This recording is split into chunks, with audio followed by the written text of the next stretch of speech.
everybody. Today we are going to talk about art. So art provides children many opportunities to express themselves in different ways. They can convey their thoughts and feelings through art. So this morning my daughter was painting how her heart feels with watercolors.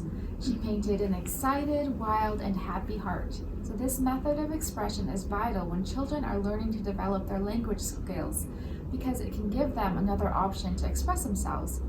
Art activities lays a foundation for success in reading and writing, and it builds self-confidence and social skills. Art helps children see the world in different perspectives. By doing art and crafts, your child is encouraged to be creative. By being creative, it engages the child to communicate to their world. The picture is their own language. Kids use their fingers to manipulate art materials. They're developing their fine motor skills as they use those muscles in their hands. All of this happens when they color, paint, cut, and glue.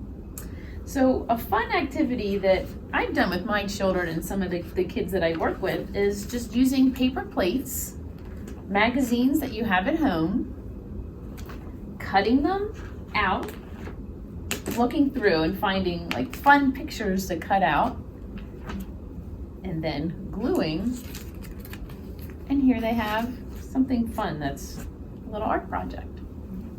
So when kids make arts or crafts, they get to talk about their work, which develops their communication skills. So tell me about what you made, or why did you choose that color? Art activities gives kids a sense of achievement and allows them to take pride in their work, which builds confidence. So in a regular TLC class, we always have an art station set up. We have our volunteer Josephine who helps out, and Chris and I plan an art activity every week. One of those activities, we like to print out a shape and use dot art. So this is a great way for kids to stamp some colorful dots. Just like that.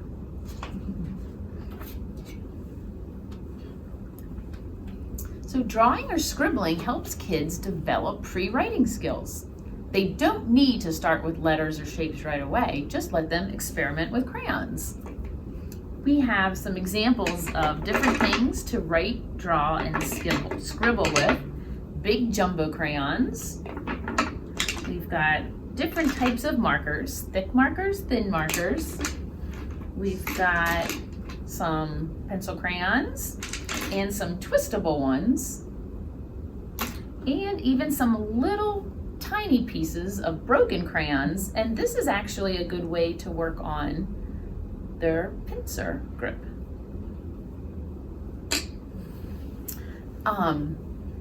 So it's fun to experiment with different types of things to draw with. So scribbling helps kids build eye contact and eye-hand coordination, which is needed for later writing skills. So another fun thing that I've used is a dry erase board. What's really fun about this is it doesn't take a lot of pressure. Markers are a great way for kids to see right away what they're using, and it's equally as fun to erase it. And sometimes it's helpful just to keep it simple. Just by using a paper and crayons can spark the imagination of your child by allowing them the opportunity for free expression. It's okay to make a mess. Prepare in advance with a washable tablecloth, newspaper, or use baking sheet like this to contain the mess. Your child can use old shirts as a cover-up or old play clothes that can get dirty. So another fun way to make a mess, we have some paint here. You can use a container like this, kind of to contain it, or I can just paint out of here.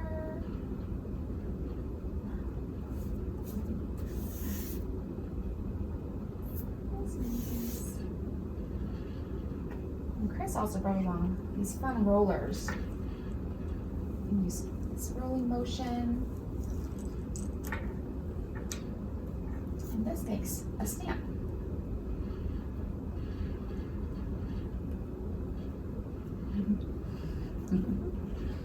Making art is a great, safe way to discover that it's okay to make mistakes and that getting things wrong can lead to a whole new idea.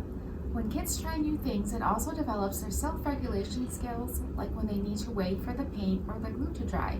So this helps them develop patience. Basic math skills are often not thought of as being a part of art and craft activities, but actually math skills are used frequently and they have a positive impact on kids. They can learn to recognize different shapes by using glue on plates. They can count and sort their art activities or their art supplies and help measure out lengths and sizes. Here's an example of making something with a paper plate and practicing a math skill, part of a pizza. It's fun to use homemade recipes for paint or Play-Doh, and they can be just as effective as store-bought and are a lot less expensive. So I love making Play-Doh. So I made this at home, and it's really easy to make. You just need a large pot and your stove. It calls for a cup of flour, a 1/4 cup of salt, 2 tablespoons of cream and tartar, a cup of water, 1 tablespoon cooking oil, and I use a box of Jell-O, and it gives it a really good smell and it gives it a color. So all you do is you mix it all together over the stove, and then when it starts to get sticky, you just knead it together. So Play-Doh is such a great way to create and play. You can use fun shapes. You can practice rolling. You can use a stamper. And I made an airplane. So another idea for a fun project is using cardboard boxes. And a lot of times we get deliveries. Save your cardboard box and you can decorate it with paint or markers and turn it into a house or a car, and your child will love to play in it. Another idea is using chalk. So by using sidewalk chalk, you can trace your child's hand or body. So this is another fun way to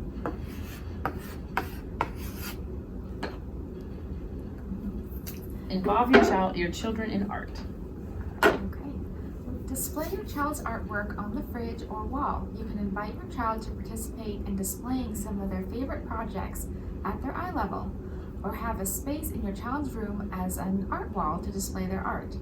One of the most important qualities of doing art and crafts is the time you spend bonding with your child. While you're crafting together, you can talk about what you think, feel, and care about. And if you're not very creative or don't have a lot of time for planning, check out Pinterest on the computer or look at a craft book at the library, and you will be sure to find a lot of ideas. So thank you for joining us today.